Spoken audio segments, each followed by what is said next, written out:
জামাই ষষ্ঠী স্পেশাল ইলিশ মাছের পাতলা ঝোল নিয়ে চলে এসেছি আপনাদের সামনে। নমস্কার বন্ধুরা, পাপিয়াস কুকিং অ্যান্ড লাইফস্টাইল চ্যানেলে আপনাদের সবাইকে স্বাগত।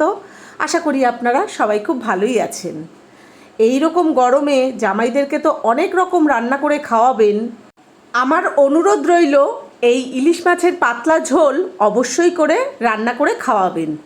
তো আমার এই ভিডিওটা না টেনে শেষ পর্যন্ত পুরোটা দেখবেন। ভালো লাগলে অবশ্যই করে লাইক কমেন্ট শেয়ার করবেন।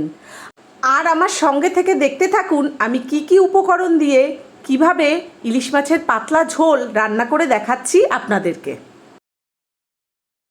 দেখুন বন্ধুরা, আমি কিন্তু এখানে 3 পিস ইলিশ মাছ পরিষ্কার করে ধুয়ে নিয়েছি। আর মাছের ওপরে নুন আর হলুদ দিয়ে দিয়েছি। এবার এই নুন আর হলুদ খুব ভালোভাবে মাছে মাখিয়ে নেব। আর এখনও যারা আমার চ্যানেলটিকে সাবস্ক্রাইব করেননি তাদের কাছে আমার অনুরোধ রইল, আমার চ্যানেলটিকে অবশ্যই করে সাবস্ক্রাইব করবেন এবং পাশে থাকা বেল আইকনটি ক্লিক করে অল করে দেবেন, যাতে আমি যখন যা নিত্য নতুন ভিডিও ছাড়বো তার নোটিফিকেশান সবার প্রথমেই আপনাদের কাছে পৌঁছে যাবে। দেখুন, মাছে কিন্তু আমার খুব ভালোভাবে নুন আর হলুদ মাখানো হয়ে গেছে।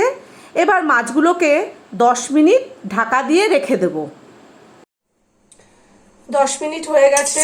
আমি গ্যাসে একটা কড়াই বসিয়ে কড়াইটা গরম করে কিছুটা পরিমাণে সর্ষের তেল দিয়েছি। ইলিশ মাছ কিন্তু সর্ষের তেলে রান্না করলে খেতে বেশি ভালো লাগে। তেলটা কড়াইয়ের গায়ে ভালোভাবে মাখিয়ে দিয়েছি। আর 1/4 চামচ কালো জিরে দিয়ে দিলাম। 5টা কাঁচা লঙ্কা চিড়ে রেখেছি, কাঁচা লঙ্কাটা দিয়ে দিলাম। 1/2 চামচ থেকে একটু কম হলুদ দিলাম। 1/4 চামচ কাশ্মীরি লঙ্কার গুঁড়ো দিলাম। এবার আমি এই হলুদ আর লঙ্কার গুঁড়োটা তেলের মধ্যে ভালোভাবে মিশিয়ে দিলাম।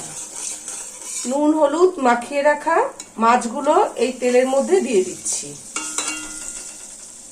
মাছগুলোকে খুবই সাবধানে আলতো হাতে তেলে দিয়ে দিতে হবে, তার কারণ ইলিশ মাছ কিন্তু খুবই নরম, তাড়াহুড়ো করতে গেলে মাছ ভেঙে যাবে।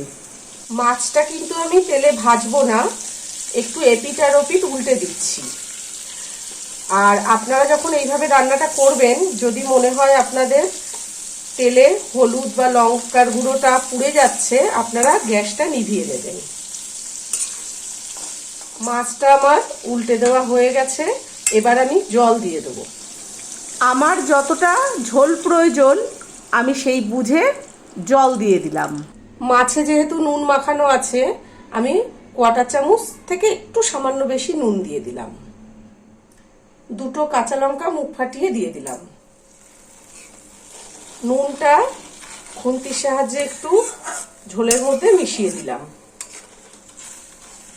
খুবই আলতো হাতে নুন ঝোলে মেশাতে হবে, বেশি তাড়াহুড়ো করলে কিন্তু মাছ ভেঙে যাবে। দেখুন, ঝোল ফুটে উঠেছে। এবার গ্যাসের ফ্লেমটা মিডিয়ামে করে দিয়ে 7 মিনিটের জন্য ঢাকা দিয়ে দিলাম।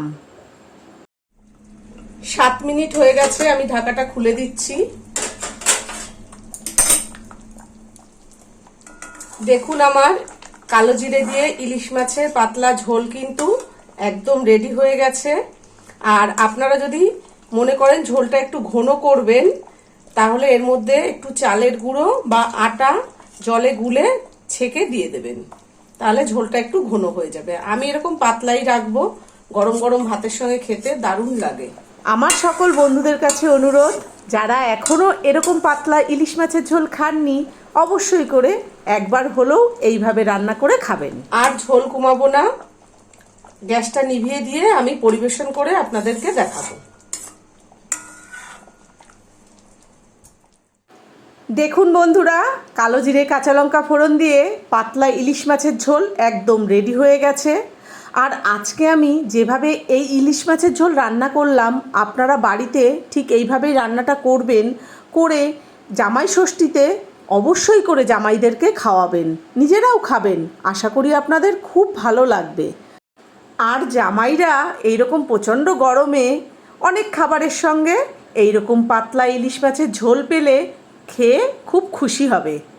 আর আজকে আমার এই ইলিশ মাছের ঝোল আপনাদের কেমন লেগেছে সেটা কিন্তু অবশ্যই কমেন্ট করে জানাবেন। আর শাশুড়ি, জামাই, মেয়ে সবাইকে বলছি, জামাই ষষ্ঠীতে খুব খাওয়া দাওয়া করবেন আর খুব আনন্দ করবেন। আবার অন্য কোনো দিন অন্য কোনো রেসিপি নিয়ে হাজির হয়ে যাব। সবাই ভালো থাকবেন, সুস্থ থাকবেন। ধন্যবাদ।